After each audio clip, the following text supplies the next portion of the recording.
We the People. Those famous first few words from the U.S. Constitution embodying the notion that our nation gets its strength from its people. Our government conceived as one of the people, by the people, and for the people.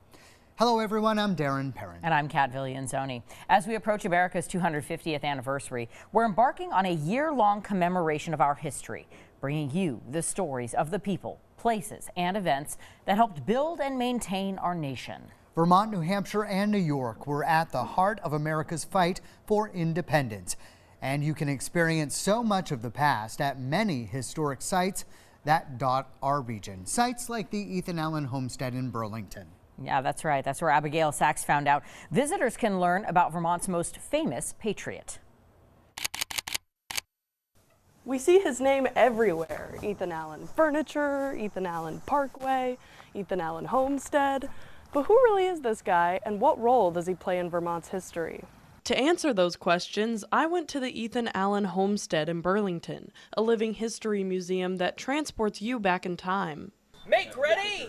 Where actors dressed in period costumes show visitors what life was like at the end of the 18th century. Fire! Bang! You might know Ethan Allen as a Revolutionary War hero, the Green Mountain Boys' first commander. His claim to fame was leading the Green Mountain Boys in the capture of Fort Ticonderoga, one of the first takeovers in the Revolutionary War. That was his big military victory. It really wasn't a battle, it was more of just a takeover, but it was really one of the very first important steps in the Revolutionary War. Allen and his brother Ira were instrumental in the foundation of Vermont by taking advantage of the New Hampshire land grants. Had a lot of real estate all around Vermont, and this was part of it. After the Revolutionary War, Ethan Allen came back to Burlington, and this is where he spent the last years of his life. The house you see was contracted by Ira Allen for Ethan and his family after the war. They lived a slow life here. Ethan Allen passed away after only living in the house for 2 years, but his family stayed for years later. The house was continuously lived in and rented out until the 70s, before it was deconstructed back to its original frame and turned into the historic site it is today. It was continuously modernized and upgraded, so it had plumbing, electricity, phone line, all of the modern amenities you would have expected in a house. And it also was twice the size that you see today because an addition was put on it. It remains the oldest standing home in the Queen City, built in 1785. Now, it's a place where anyone can come and enjoy and learn about Vermont's history, like 7- and 9-year-old Noah and Mateo Nelson. We've been to the historical reenactments, which is different, where people like dress up and do things, and they shoot muskets, and it's really cool and fun. I've been here before, and they got to shoot the real muskets. That was really cool. Also, I got to march with the real people that shot the real muskets. Allowing the next generation to step into a historic world, hundreds of years later. In Burlington, Abigail Sachs, Channel 3 News. Ethan Allen's capture of Fort Ticonderoga was a critical early victory for the Americans in the Revolution. Later in 1775, Fort Ti played another important role. Here's Alec Lasham. Nearly 250 years ago, American patriots stationed here at Fort Ticonderoga would begin a months-long journey to deliver cannons that would ultimately liberate Boston. It's December 1775 in the North Country. American patriots are riding high after a string of victories in Quebec that resulted in new weapons like rifles and cannons. On December 5th, Henry Knox arrives at Fort Ticonderoga with orders from General George Washington. He had his opportunity to select exactly what he thought would be best of the guns, mortars, and howitzers stockpiled at Ticonderoga that would best serve General Washington to force the British to leave the city of Boston and its harbor. Knox and his fellow soldiers used oxen, horses, and boats to haul almost 50 pieces of artillery to Lake George on what is called the Noble Artillery Train, an effort that Fort Ticonderoga's Vice President of Public History says gave Washington's army a leg up. It was a pivotal vision to fundamentally change the Continental Army's artillery, to take what had just been kind of a collection of cannons that New Englanders had squirreled away in the days leading up to the Battle of Lexington and Concord, and instead turn into something that was able to really prosecute war, that was able to deliver sieges on the level of, well, the other nations of Europe. For We the People, reporting in Ticonderoga, Alec Lasham, Channel 3 News. In 1777, the Continental Army was driven from Ticonderoga by General John Burgoyne's army. His army pursued the fleeing Americans into Vermont. But a small rear guard force stopped in Hubbardton to confront the advancing redcoats. And Claire Jones tells us why that fight was critical to the Americans' hopes. In the early morning light on this hill 248 years ago, American soldiers aiming at their British counterparts only had one goal. They just had to keep the British from invading the rest of New England. Constant claps of gunfire ringing through the hills of the Hubbardton battlefield. The Americans keep retreating and the British pressing on, but it wasn't a loss. If it hadn't been for this battle and stopping the British in their tracks, it let the main army keep going south, and so then they were ready for the Battle of Bennington. A move so critical, it's used to teach the American soldiers of today. Military groups come here to study the battle because the strategy was just so important. A small piece of a big victory, a critical moment in our country's fight for independence, relived on this preserved battlefield every year with a reenactment. Rear rank, shoulder, fire on. There are, of course, many ways to learn about what happened here, like Google, textbooks, or even coming to the site itself. But reenactment organizers say it's events like those that really give us a deeper look into those moments in time. And so we, the people, get a better understanding of how we got to where we are today. To see it actually happening on the field makes you feel like you're part of the history. Bringing the past to life. It's important to learn from the past so we don't repeat it. And sharing it with the future generations. We can teach the children, especially the young children, the value of their history. You said you have been here before. Was it fun? Mm-hmm. In Hubbardton, Claire Jones, Channel 3 News. Those actions in Hubbardton helped the Americans dig in outside of Bennington a month later to decisively defeat the Brits as they tried to raid American supplies. The Americans remained on the front foot after that, routing Burgoyne into Saratoga, but it would take 4 more years before the English finally surrendered. The Battle of Bennington was so important to turning the tide of the war that a monument was built to commemorate it. Though the battle was actually fought about 10 miles away in Walloomsac, New York, the monument was built in Bennington on the site of the storage depot the British were trying to plunder. At more than 300 feet, the monument is Vermont's tallest structure, visited by hundreds of thousands of people each year. But the monument's future is in doubt. The limestone has absorbed 60,000 gallons of water and needs to be dried out. The state is looking for solutions, with one estimate for repairs coming in at $40 million. Big price tag. Coming up, behind the scenes of a renewed effort to honor Revolutionary War soldiers. Plus, what was it like at one of Vermont's earliest schools? Everyone was kind of crammed in here. You know, there was story time in front of the fire. You had these desks. We're taking you to the Eureka Schoolhouse after the break.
And welcome back, everyone. We are looking back on some of the stories we've done as part of We the People.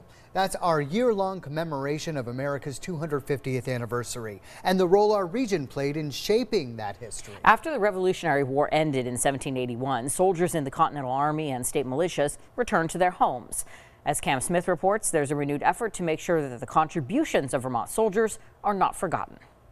Here at the Pope Cemetery in North Danville, 6 flags and a special emblem mark the sacrifice of 6 Revolutionary War heroes. Look at this. Just to watch, it's amazing. Ray Cluot works to restore the more than 200-year-old headstone of a Danville veteran. To clean the stone of this patriot and his wife, and to be able to put the flag and the emblem there to recognize this person, it's gratifying. By using a solution known as D2, see that? Just all running down. The dirt and grime breaks down.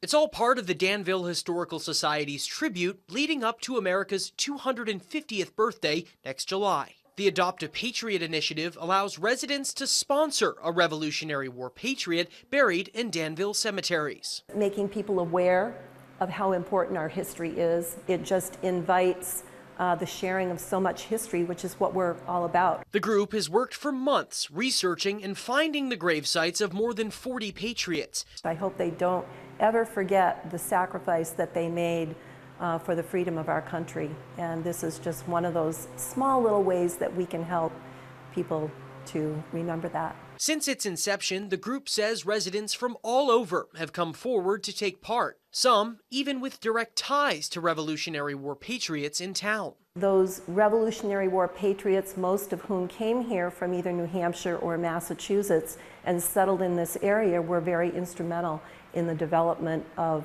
Danville and North Danville, but also in the whole state of Vermont. In Danville, for We the People. I love this. Cam Smith, Channel 3 News. Life after war meant returning to a hard-scrabble existence for people living on the northern frontier. Lucy Kale looked at what it was like at the earliest schools in Vermont. Just off the interstate in Springfield sits the birthplace of Vermont's structured education. School in that days, it was all ages. Everyone was here and learning similar stuff. Everyone was kind of crammed in here, you know, there was story time in front of the fire, you had these desks. The Eureka Schoolhouse was built in 1785 and operated as a school until 1900. This word book, and it's teaching children how to spell and read, and it's all phonetics. In the late 18th and early 19th century, kids often split their time working on the family farm in the fall and spring and went to class in the summer and winter. The building can hold up to 125 students, but it averaged around 70 or 80. Fit, you know, maybe 3 or 4 students on here, learning math, spelling, reading, writing. There's a bunch of really interesting books, again, not original books, but it's so fun to look at them and see, you know, the same way that we learn and teach reading now is the same way you taught reading then in very similar ways. The building was left abandoned until 1960 when it became a tourist destination. It operated as a welcome center until 2019, and now the Springfield Chamber of Commerce is working to open it again by the summer of 2026. As education in Vermont undergoes a seismic shift, likely leading to the closure of small schools, the Eureka Schoolhouse serves as a reminder of Vermont's beginnings. That's where you get to know the other people in your town, especially, you know, pre all the communication that we have now. That's where your society was in these schools or in these churches, and school is such a great example of building community. And how we can take the state's history into its future. Reporting in Springfield, Lucy Kale, Channel 3 News. Still ahead, American troops hit the battlefield again for the War of 1812. How Plattsburgh played a role in securing victory. And a Vermont congressman fights for the right to free speech. What he perceives as failures of that administration, he names avarice, greed, incompetence. The story of Matthew Lyon after this.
The Founding Fathers attempted to embody the ideals of the Revolution in a Constitution and Bill of Rights that protected civil liberties. But in the earliest days of the new Republic, a Vermont congressman would have to fight for his right to free speech. Calvin Cutler has the story of Matthew Lyon. Historians say Congressman Matthew Lyon was a complicated figure in American history and served during a divided political time amid rising tensions with France. On this day, October 10th, in 1798, Lyon became the first American to be found guilty of violating the then Alien and Sedition Acts. Born in Ireland, Matthew Lyon migrated to New England as an indentured servant and became a prominent community leader and newspaper owner in Fairhaven in the late 1700s. Lyon, a Democratic Republican, frequently battled with Federalists. And the title is Congressional Pugilists. Even once brawling with Connecticut's Roger Griswold on the U.S. House floor, depicted in this political cartoon. He touches on so many of the complicated questions of early America. In 1798, a Rutland court found Lyon guilty of violating the Alien and Sedition Acts for publishing an editorial blasting then-President John Adams. What he perceives as failures of that administration, he names avarice, greed, incompetence. Lyon was jailed for 4 months and won re-election from his jail cell. His story became a wedge issue in the election of 1800, which handed Thomas Jefferson a victory. What political parallels do you see to today? There's concern that that is happening today. So Matthew Lyon's is an incredibly relevant story. The Alien and Sedition Acts are no longer the law of the land, but some, including Middlebury's political science professor Matt Dickinson, see modern parallels. President Donald Trump has promised retribution against his perceived political rivals and those he says express dangerous rhetoric, suing news outlets over unfavorable coverage, pressuring ABC to suspend Jimmy Kimmel, and barring protests on college campuses. If the speech leads to an imminent danger or harm, the government has a right to regulate it. But there's a gray area on who determines that and what constitutes imminent danger or harm, and that's where the controversy is today. A struggle of free speech and free expression dating back centuries in the Green Mountains. Reporting in Montpelier, Calvin Cutler, Channel 3 News. Just 30 years after winning the Revolution, America was back fighting Great Britain again in the War of 1812. Alec Lasham explains how a stunning victory at the Battle of Plattsburgh led the British to surrender.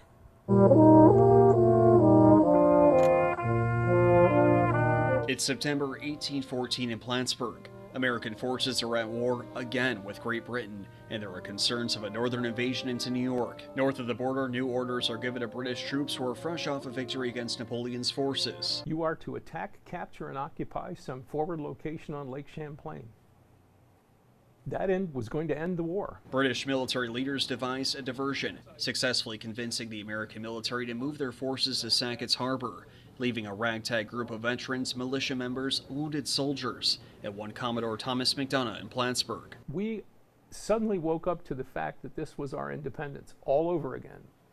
And that was the driver on the American side. More than 10,000 British troops invade, hoping for a swift victory. Battle breaks out on land and on the waters of Lake Champlain near Crab Island. However, the British fleet's Captain Downey makes a critical error when arriving in Cumberland Bay. The winds and currents change and Downey finds himself unable to maneuver against an anchored American fleet led by McDonough. McDonough had his ships anchored north into the wind, I guess they call it, with an anchor on each end, so that if you pull one of the anchors, the wind would catch the ship and it would float it around to the other side, so you'd have new cannons available on the other side. On land, American patriots are pushed into the city, where only the Saranac River stands between them and the British. We're not going to be able to hold the bridge. There's too many of them. And if we let them into the city, it's all over with.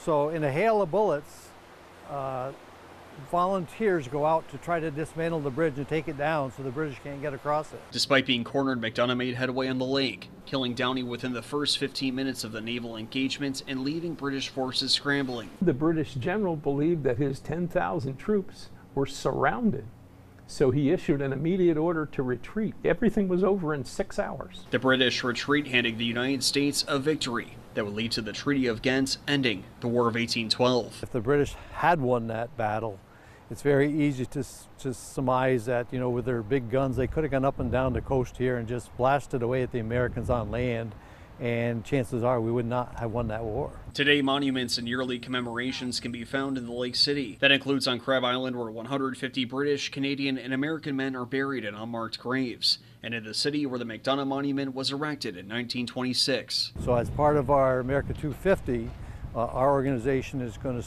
schedule a rededication of the monument. We're hoping to have military and bands and the whole works for the 250th celebration. A celebration that doesn't ask what if, but cherishes what is. For We the People, reporting in Plattsburgh, Alec Lasham, Channel 3 News. And still to come, another role Lake Champlain played in Vermont's and America's history. We narrow in on Chimney Point and the birthplace of America's Navy. Before Benedict Arnold was a trader, he was here. He built a fleet of ships right here. 3 ships were commissioned by the government. Next, the history and significance of Lock 12.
Time and again in our early history, we saw how Lake Champlain was a key transportation corridor for military forces and commerce. As Claire Jones reports, perhaps no place along the lake has seen more history than Chimney Point. Chimney Point, just a stone's throw across Lake Champlain from New York. It sits at the foot of the Lake Champlain Bridge, which connects Addison, Vermont, and Crown Point, New York. But long before there was a bridge, the area was a crossroads with centuries and centuries of human history. That was the superhighway right there. The Chimney Point Historical Site Museum captures snippets of that history. Elsa Gilbertson with the Vermont Division for Historic Preservation gives us a personal tour. This was a busy place all throughout history. The short journey across Lake Champlain by boat at this location first began with indigenous groups, with traces of their trade left behind. What you see is from about 9,500 to 6,000 years ago. Then, when European colonizers arrived, Chimney Point remained a hotspot. In 1731, the French built a fort to block the British from traveling down Lake Champlain and began settling the area. Property lines were drawn and many still remain. Even today, you can see that, so those skinny lot lines are still visible here in the Addison area. But as the French were leaving in 1759, they burned the fort, leaving only a chimney standing, giving this spot the title of Chimney Point. Then, around the end of the Revolutionary War, the building we still walk through today was built and became a hub. First a tavern, then a summer resort in 1890.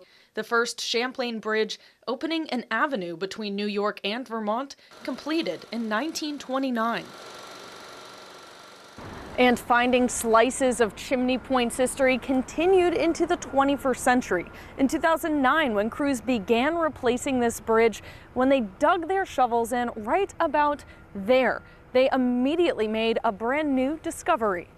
Historians knew that this early redware potter named Moses Bradley practiced somewhere on Chimney Point, but like where, you know? And then there it was.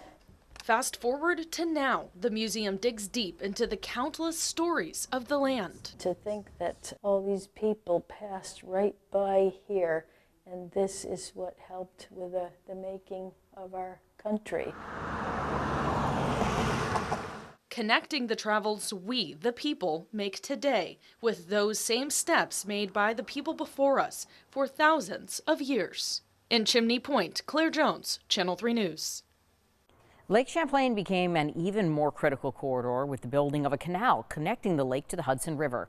Connor Olathorn takes us to Lock 12 in Whitehall, New York, at the southern tip of the lake. It's been 202 years to the day since the waters and locks carried barges and boats up and down the New York State region via the Champlain Canal. But the history of the waters starts much earlier, as prior to the canal's creation, the area around it was a key cog during America's war for independence. Our claim to fame is that we're the birthplace of the American Navy. Before Benedict Arnold was a trader, he was here, he built a fleet of ships right here, 3 ships, were commissioned by the government.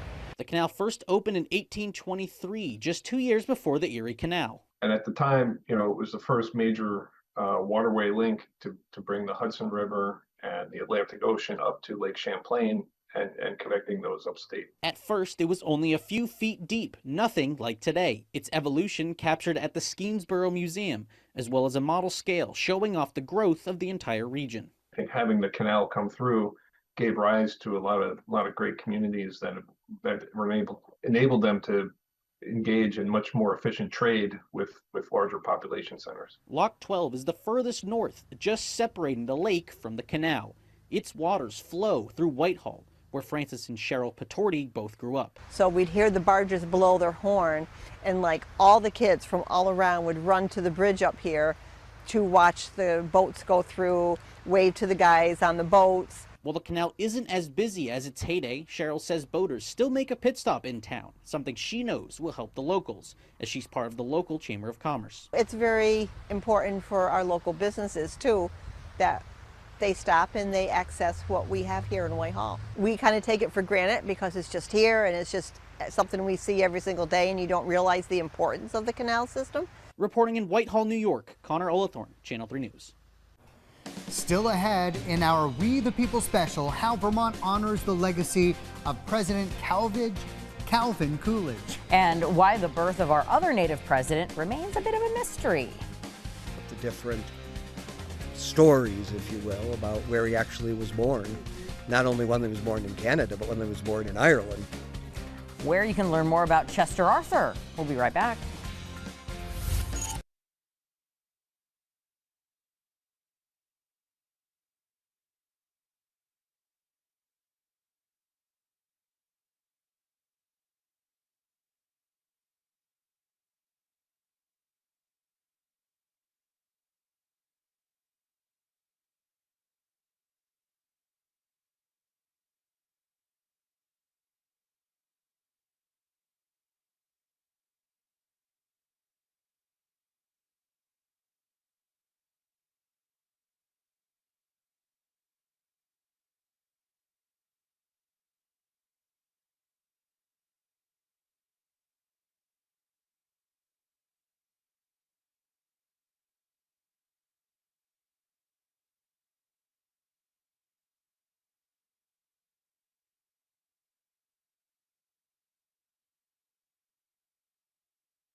Our region has been home to many influential political leaders over the years, including 2 presidents born in Vermont. Although, as Abigail Sachs reports, just when and where Chester A. Arthur was born remains a mystery. Jim and Melanie Dittis, visiting from Illinois, stopped by the childhood home of Chester Arthur for a history lesson.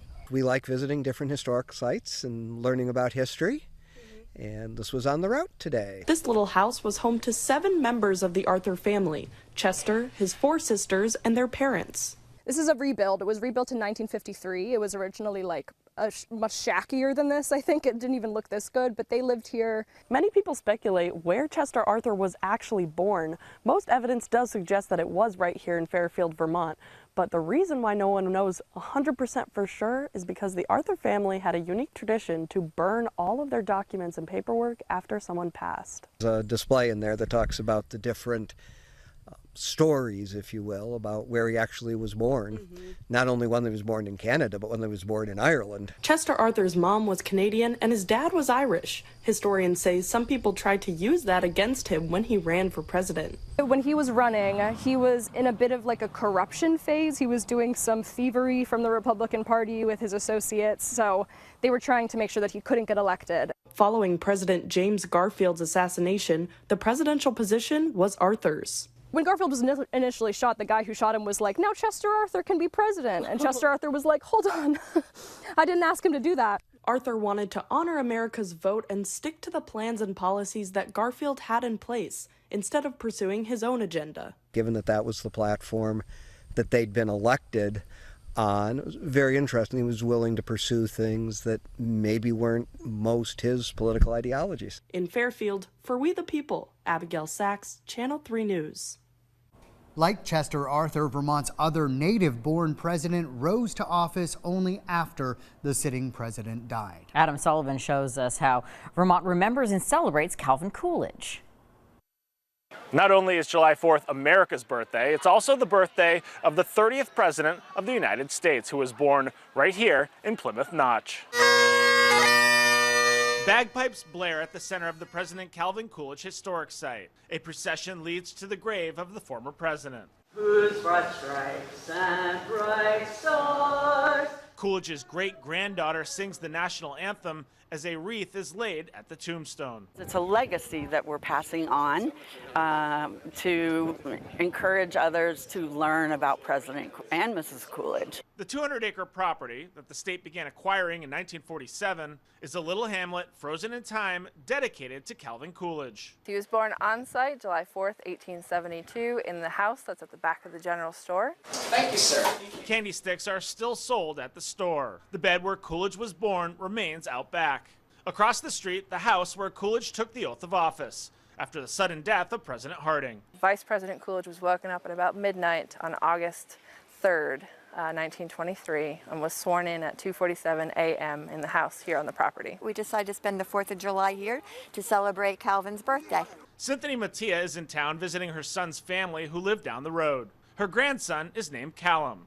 They call him Cal. Wonderful that we can celebrate Independence Day in a free country, and that it's wonderful that my children are growing up in the United States of America. It's a beautiful spot here at Plymouth Notch. On this day, the property is filled with high school students from all over the country who are participating in the annual Coolidge Cup debate competition. Between debates, they take in the history around them. It's really cool to see, like, they give tours of like the bed where he was born and where he grew up. Back at the cemetery, taps fill the air, not as a somber occasion, but rather to honor a man who ran a country while embodying the values of being raised in Vermont. Thrift, democracy, honesty, integrity, hard work. That's what we need in our politics today. The historic site is open from May to October, giving the public a chance to take a trip back in time with one of the state's most famous residents. Reporting from Plymouth Notch for We the People, Adam Sullivan, Channel 3 News. The next time we celebrate Coolidge's birthday, we will also be celebrating America's 250th birthday. That, of course, July 4th, 2026. And between now and then, we have many more stories of We the People to share with you on the Channel 3 News. Thanks for joining us. I'm Kat Villianzoni. And I'm Darren Perrin. So long, everybody.